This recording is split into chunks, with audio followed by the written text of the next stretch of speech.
कि माँ ने चिल्लाकर किसी से तुरंत ही घोड़ा तैयार करने को बोला। वो एक इंपॉर्टेंट पर्सन है, इसलिए उसे पोलाइटली लाना। इतना कहकर वो वहां से जाने लगी। उनके वहां से चले जाने के बाद इंचो मन ही मन अपनी माँ से इस मैटर को वाइजली हैंडल करने के लिए रिक्वेस्ट करने लगा। फिर हमें उस बस्ती का सीन दिखाई देता है। वोनवा वहीं घर के बाहर बैठा कुछ कर रहा होता है। तभी उसके पीछे एक घोड़ा आकर रुका। उस पे से एक मिलिट्री ऑफिशियल उतरकर भागते हुए वोनवा की तरफ आने लगा। उसने वोनवा को बताया कि लेफ्टिनेंट चो का बड़ा भाई क्रिटिकली बीमार है, इसलिए प्लीज जल्दी चलो। वोनवा उसे थोड़ी देर रुकने को बोलकर तुरंत घर में भागा। उसने भागते हुए टेबल पे रखी एक बोतल उठाई और उसे देखकर सोचने लगा कि अच्छा हुआ कि थोड़ा पेनिसिलिन किसी तरह इकट्ठा हो चुका है। वो भागते हुए जाकर घोड़े पे बैठ गया और उसे चलने को बोलने लगा। मिलिट्री ऑफिशियल ने तुरंत ही घोड़ा दौड़ा दिया। पीछे बैठा वोनहुआ सोच रहा था कि उसे एंकल कटने की बात सुने ऑलरेडी 10 दिन बीत चुके थे। उसे उम्मीद है कि अभी भी इनफ टाइम बचा हो। थोड़ी ही देर में वो लोग चो मैंशन तक पहुंच गए। वहां अंदर काफी सारे सर्वेंट्स अपने बीमार यंग मास्टर के लिए सामान लेने यहां वहां भाग रहे थे। इंचो घर से बाहर आकर वोनवा को अंदर आने के लिए कहता है। वो अपने पैर से थोड़ा लंगड़ाते हुए चल रहा था। वोनवा ने यह बात तुरंत ही नोटिस कर ली। वो उसके पैर को देखकर सोचने लगा कि क्या उसे भी इंचो उसे पहले अंदर आने को कहता है। वोनवा उसे फॉलो करते हुए अभी भी उसके पैर को ही देखे जा रहा था। उसने खुद से कहा कि क्या पता शायद वो कहीं फिसल गया हो, इसलिए उसे जल्दबाजी में जज नहीं करना चाहिए। ऐसे ही वो दोनों उस कमरे तक पहुंच गए। इंचो ने दरवाजा खोलते हुए बताया कि वो फिजिशियन को लेकर आ चुका है। उसकी माँ ने उसे अंदर आने को कहा और बोलने लगी कि वो इतने लंबे सफर के बाद थक गए होंगे, लेकिन फिर वो यहां वहां देखते हुए पूछने लगी कि वो कहाँ है। इंचो ने वोनहुआ की तरफ इशारा करते हुए कहा कि ये लड़का ही वो फिजिशियन है जिसकी वो बात कर रहा था। इस बात पे उसकी माँ थोड़ा गुस्सा हो गई। उन्होंने उससे पूछा कि क्या वो अपने बड़े भाई की जिंदगी की रिस्पॉन्सिबिलिटी इस पर छोड़ेगा। इंचो ने समझाते हुए कहने लगा कि भले ही ये यंग हो, लेकिन ये एक ग्रेट फिजिशियन है। उसने खुद उसे ऐसे सोल्जर्स को बचाते हुए देखा है जिनका सर्वाइव करने का कोई चांस ही नहीं था। उसकी माँ ने उसकी बात को इग्नोर करते हुए कहा कि चूंकि ये इतना दूर आया है तो वो कुछ ज्यादा नहीं बोलेगी, लेकिन वो एक ऐसा बच्चा जो कि अभी 20 साल का भी ना हो, उसे उसके बड़े भाई को हैंडल नहीं करने देगी। वहीं वनवा सोचता है कि ये एक नॉर्मल रिएक्शन है। इंचो उन्हें समझाने की कोशिश करता है, लेकिन उसकी माँ ने उसकी बात बीच में ही काटते हुए कहा कि मेडिकल आर्ट्स में एक्सपीरियंस ही सबसे ज्यादा मायने रखता है। उनके पास चोहियो का सबसे बेस्ट फिजिशियन सॉन्ग है। वो फिलहाल उन्हीं का इलाज देखना चाहेगी। इंचो भी अब उन्हें कुछ नहीं कह पाता। वोनवा भी उन्हें ग्रीट करते हुए वापस जाने की बात करता है। तभी इंचो का भाई दर्द से कराह उठा। वो काफी दर्द में था और उसकी पूरी बॉडी स्टिफ हो चुकी थी। वो और उसकी माँ तुरंत ही उसके भाई के पास जाने लगे। वो अपने भाई को थोड़ी देर होल्ड करने के लिए रिक्वेस्ट करने लगा। वोनवा ने यह सब देखा। वो वहां से निकलते हुए मन ही मन कहता है कि अब काफी देर हो चुकी है। वोनवा को उस बस्ती तक छोड़ते हुए वो मिलिट्री ऑफिशियल उससे माफी मांगने लगा। वोनवा ने कहा कि इसके लिए उसे माफी मांगने की कोई जरूरत नहीं है। मिलिट्री ऑफिशियल ने आगे कहा कि उनकी मैडम काइंड और वाइज हुआ करती थी, लेकिन उनके बड़े बेटे के साथ ऐसा होने के बाद वो काफी सेंसिटिव हो गई है। वोनवा ने सोचा कि एक पेरेंट का इस तरह की सिचुएशन में वैसे रिएक्ट करना नॉर्मल है। उसने उस ऑफिसर को बताया कि उससे इस बात से कोई परेशानी नहीं है, लेकिन उनका यंग मास्टर प्रॉबेबली कुछ दिनों से ज्यादा नहीं बच पाएगा। उसकी बात सुन वो शॉक्ड रह गया। वो वोनवा से कहने लगा कि अगर उसकी कंडीशन इतनी क्रिटिकल है तो क्यों ना वो उसका इलाज करे। वोनवा ने कहा कि वो तो क्या, बल्कि कोई भी आ जाए, लेकिन ये बहुत ही मुश्किल होगा। उसकी बात पे वो ऑफिसर हैरान रह जाता है। वोनवा ने आगे बताया कि ऐसा लगता है कि लेफ्टिनेंट जो अपने पैर पे लंगड़ा रहे थे, क्या परहैप्स वो भी लोहे से घायल हुए हैं। उस ऑफिसर ने बताया कि जहां तक उसे पता है इंचो बूबी ट्रैप से घायल हुए थे, लेकिन वो कोई बड़ा घाव नहीं है। वोनवा ने सोचा कि यानी उसका शक सही था। उसने कहा कि तो फिर शायद लेफ्टिनेंट चो को भी ऑलरेडी टीटेनस लग चुका है, तो प्लीज फिजिशियन से उनको भी चेक करवा लेना। उसकी बात पे वो ऑफिसर पूरी तरह से हैरान रह गया। ऐसे ही कुछ और दिन बीत जाते हैं। वोनवा उस बस्ती वाले घर में लोगों को ट्रीट कर रहा होता है। तभी उन्हें बाहर से काफी सारा शोर सुनाई देने लगा। इससे वोनवा और वो पेशेंट दोनों ही चौंक गए। कोई किसी को बस कुछ और नीडल्स के लिए रुकने को बोल रहा था।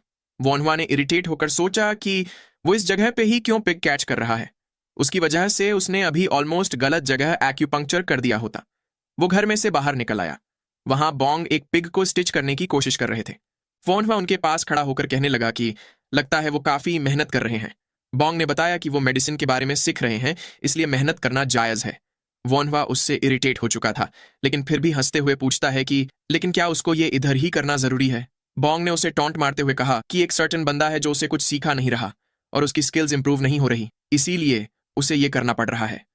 वोनवा ने कहा कि अगर ऐसी बात है तो वो एक बार उस सर्टेन बंदे से उसे डेमोन्स्ट्रेट करके दिखाने के लिए क्यों नहीं पूछते? बॉन्ग ने कहा कि ये पिग तो वैसे भी मरने ही वाला है। अगर वो इसे इधर करेगा तो कम से कम बेचारे विलेजर्स को पेट भर के खाने को तो मिलेगा।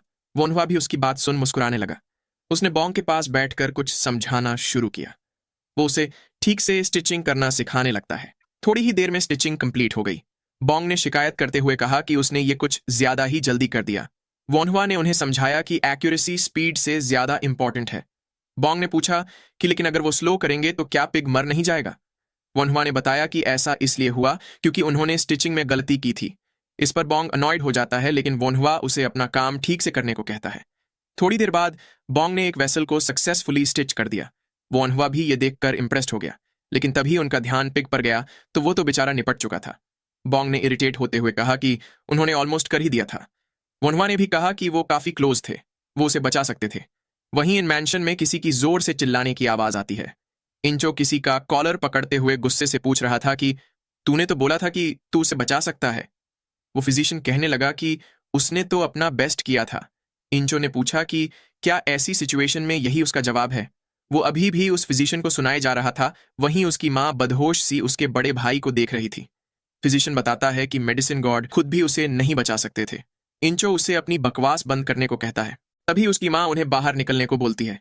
वो इंचो को भी बाहर जाने को कहती है, वो भी अभी के अभी। उनकी बात सुन वो दोनों ही कमरे से बाहर निकल गए।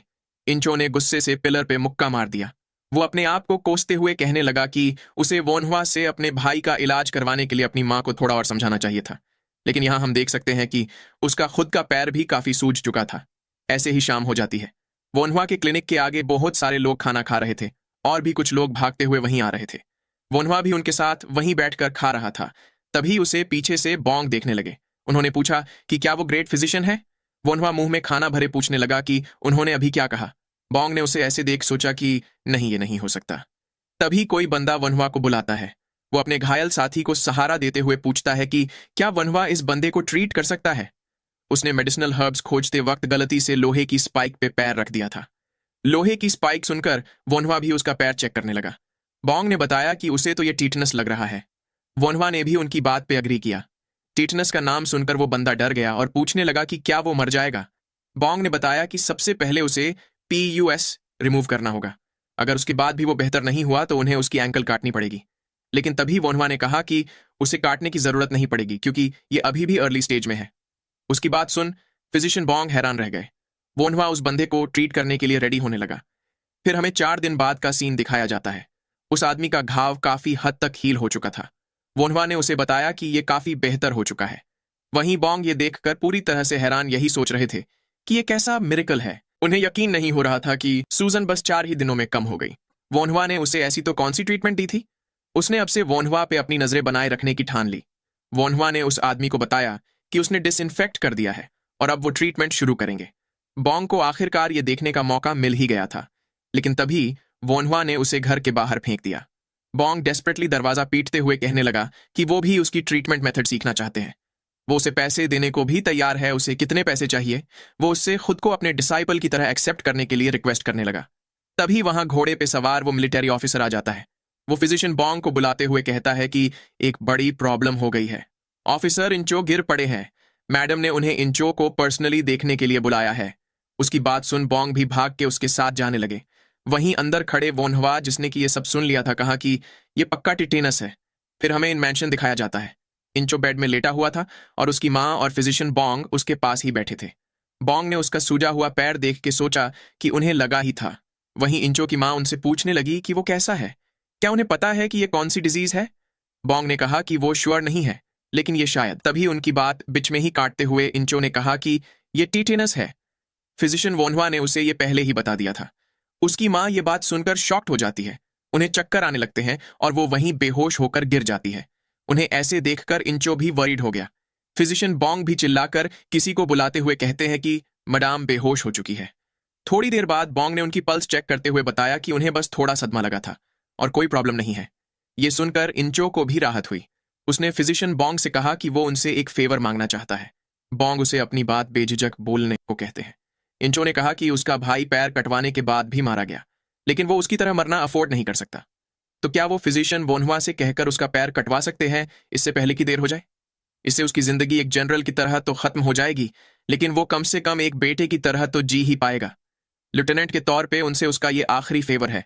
उसकी माँ भी उसकी बातें सुन रोने लगती है। फिजिशियन बॉन्ग ने उससे सॉरी बोला और कहा कि वो ऐसा नहीं कर सकते। इंचो ने पूछा कि क्या अब काफी देर हो चुकी है। बॉन्ग ने बताया कि ऐसी बात नहीं है। दरअसल बात यह है कि अभी फिजिशियन वोन्हवा टेटनस पेशेंट्स को बिना पैर काटे ट्रीट कर रहे हैं। उनकी बात सुनकर मैडम चो उठ बैठी और रोते हुए पूछने लगी कि क्या ये सच है। वहीं दूसरी ओर वो मिलिट्री ऑफिसर वोन्हवा को बुलाता है। वोन्हवा उसकी आवाज सुन पीछे देखने लगा। उसने कहा कि वो वोन्हवा को लेने आया है।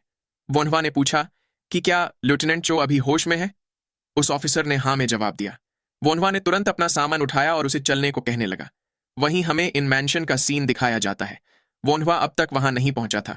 इंचो की मां उससे कहती है कि ये उनकी ही गलती है। उन्होंने वोन्हवा को अच्छे से ट्रीट नहीं किया और भगा दिया। इंचो ने उनका हाथ पकड़ते हुए कहा कि दिक्कत की कोई बात नहीं है।